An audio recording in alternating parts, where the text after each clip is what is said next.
एक 13 साल की लड़की को 2 जवान लड़कों से प्यार हो जाता है। जैसे ही समय मिलता है ये लड़की उन लोगों के साथ में संबंध बनाती है। इस लड़की के पिता बचपन में ही मर चुके थे। इसकी माँ अकेले ही इसको पाल रही है। वो दूसरों के घर पे जाके झाड़ू पोंछा बर्तन साफ करके पैसे कमाती है, फिर इस लड़की को पालती है, अच्छे स्कूल में इसको पढ़ाती है।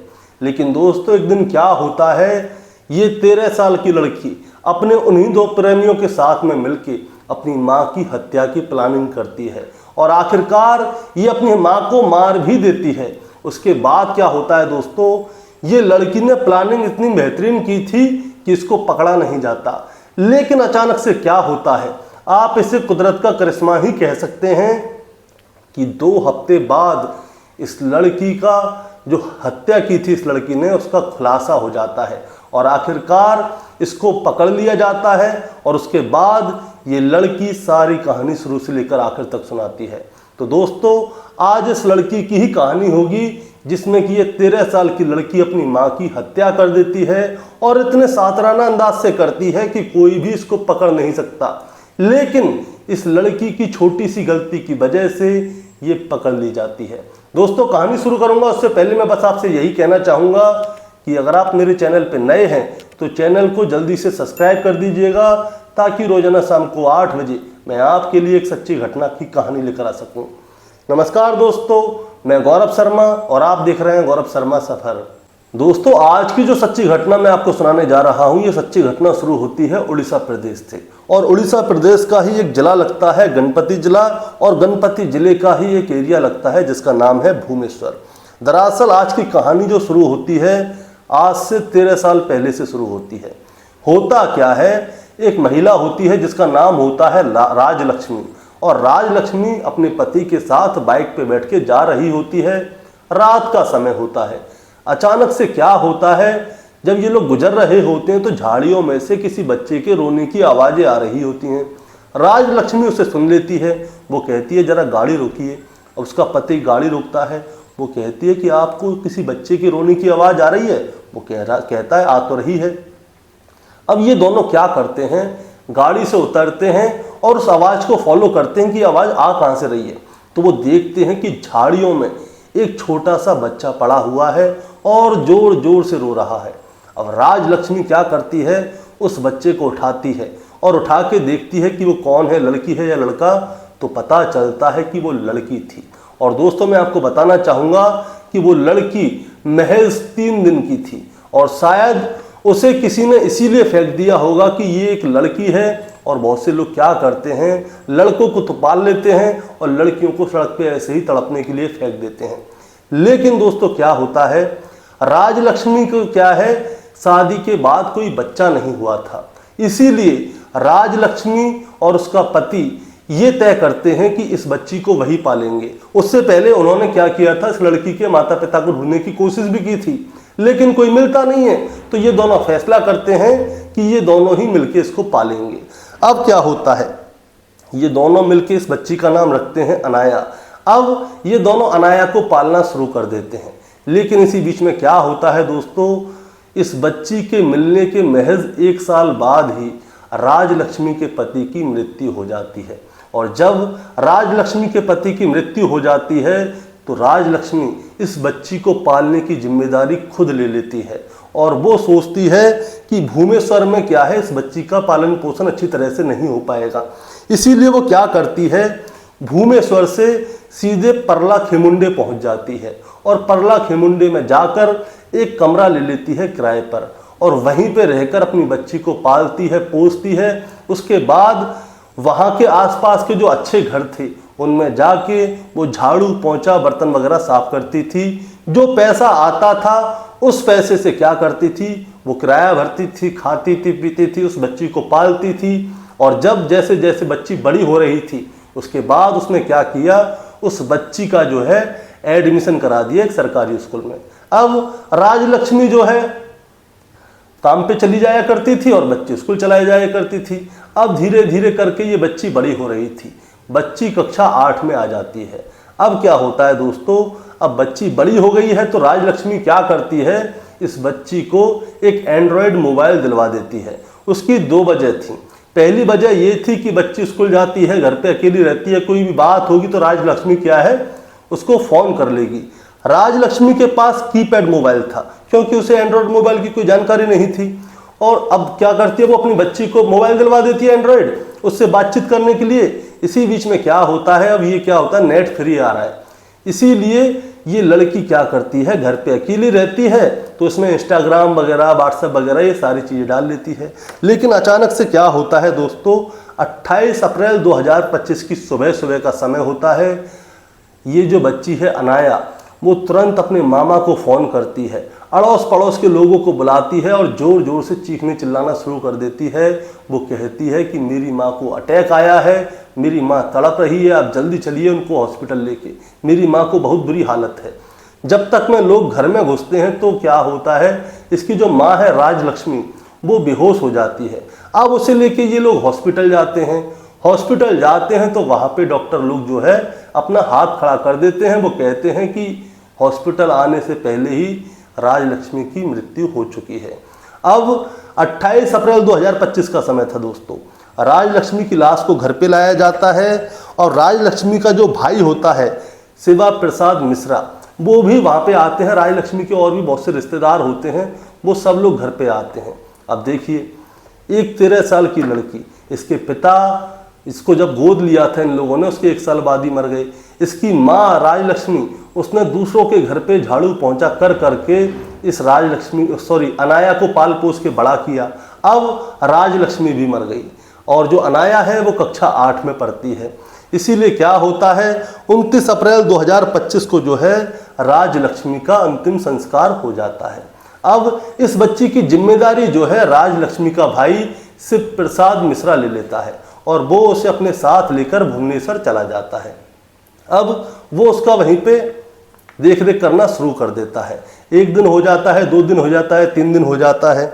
इसके बाद क्या होता है, एक दिन जो अनाया थी, जो बच्ची है 13 साल की, उसको कोई सामान लेना था अपने गांव वाले घर से। वहाँ पे इसका कोई सामान रखा हुआ था, इसीलिए वो अपने मामा शिव प्रसाद मिश्रा से कहती है कि मामा जी, मेरा जो है पाल खेमुंडी में कोई सामान रखा हुआ है, मैं वो सामान लेने जा रही हूँ और शाम तक आ जाऊँगी। अब अनाया जो है गांव चली जाती है अपना सामान लेने के लिए।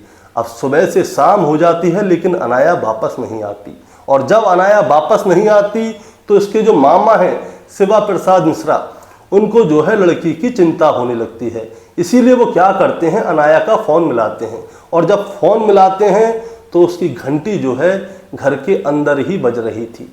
वो कहते हैं कि देखो, बच्ची छोटी है और गलती से जल्दबाजी में अपने मोबाइल को यहीं पे छोड़ गई, अब कोई दिक्कत नहीं। अब वो क्या करते हैं, उसके मोबाइल को उठा के अपने पास लेते हैं और उसको बैठ के चेक कर रहे होते हैं कि बच्ची कहाँ जाती है, किससे मिलती है, और फोटो वगैरह जो भी है वो सारी चीज़ें चेक करते हैं।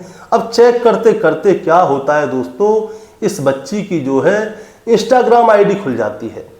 अब इंस्टाग्राम आईडी खुल जाती है तो उसमें जो उसके मामा जी हैं उसकी चैटिंग को देखते हैं, और जैसे ही चैटिंग को देखते हैं दोस्तों, उसमें 2 लड़कों का नाम सामने आता है, जिसमें कि पहले का नाम होता है गणेश रथ और दूसरे का नाम होता है दिनेश साहू।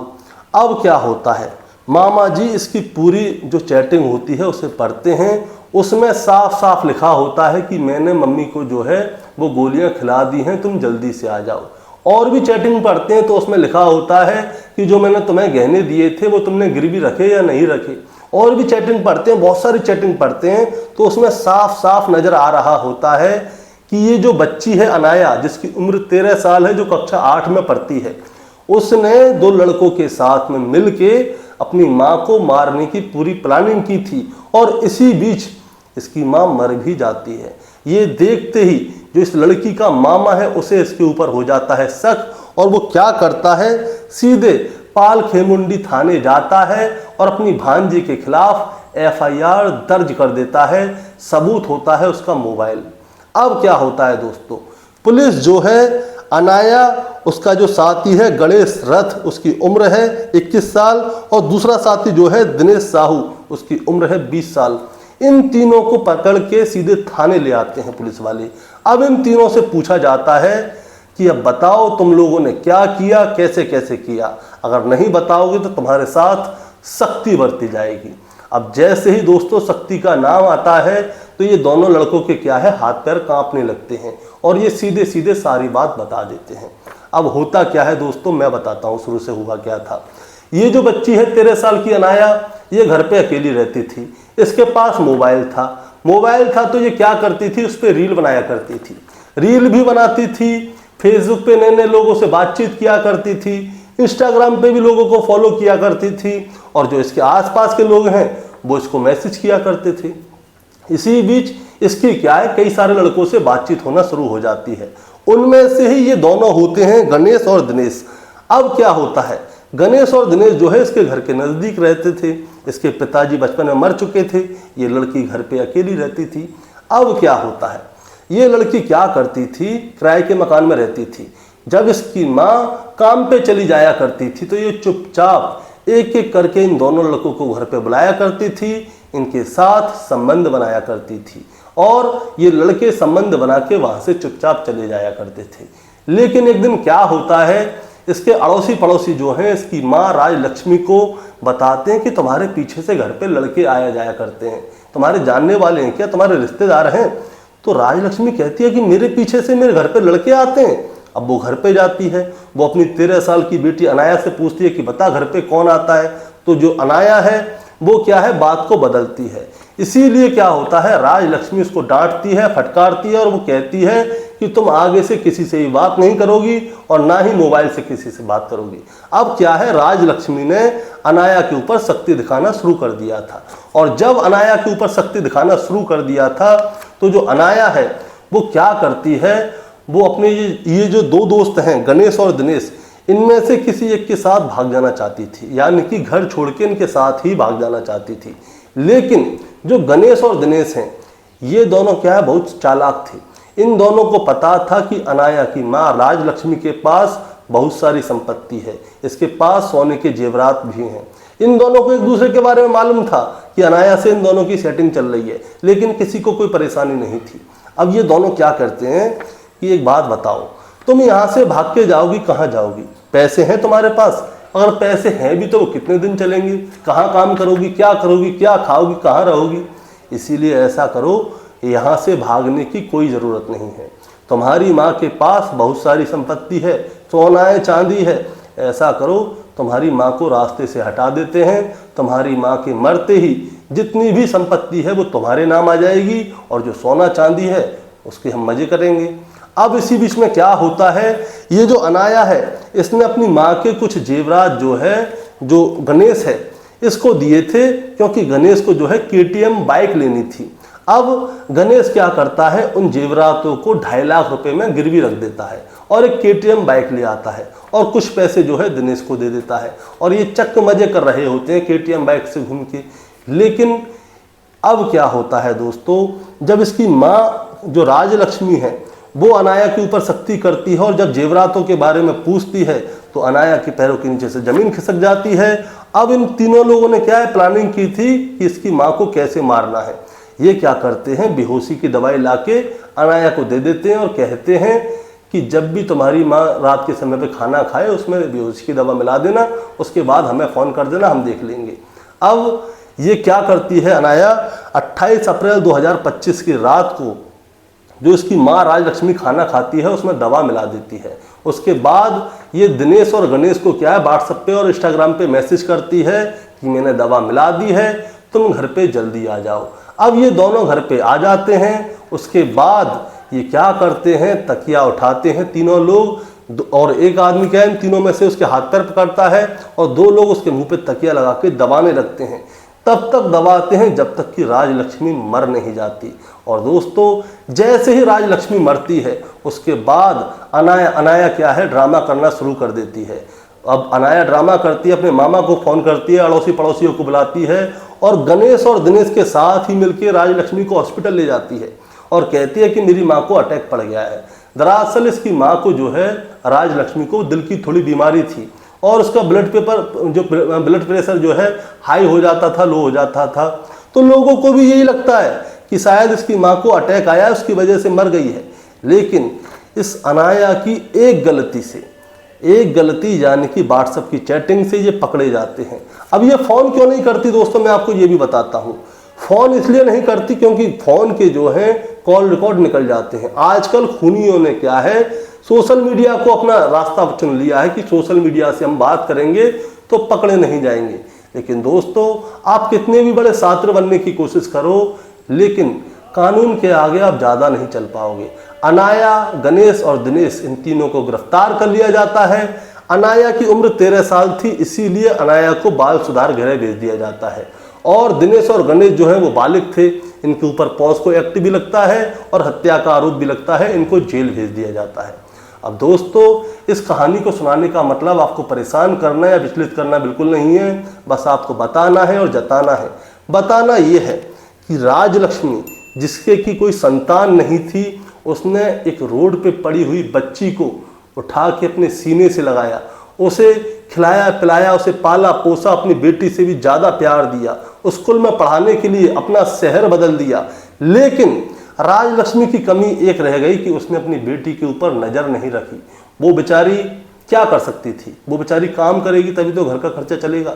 अब वो अपनी बेटी के ऊपर नज़र रखे तो कैसे रखे, लेकिन उसकी एक चीज़ कमी रह गई कि उसने अपनी बेटी को एंड्रॉयड मोबाइल दिला दिया और खुद के पास कीपैड था। अगर उसको भी कीपैड दिलवा देती तो शायद आज भी जिंदा होती। इसमें बहुत सारी कहानियां हैं दोस्तों। आजकल के बच्चे बहुत ज़्यादा बिगड़ते जा रहे हैं। अब क्या कर सकती थी राजलक्ष्मी ऐसा कि वो आज बच जाती, वो आप हमें कमेंट में ज़रूर बताएं।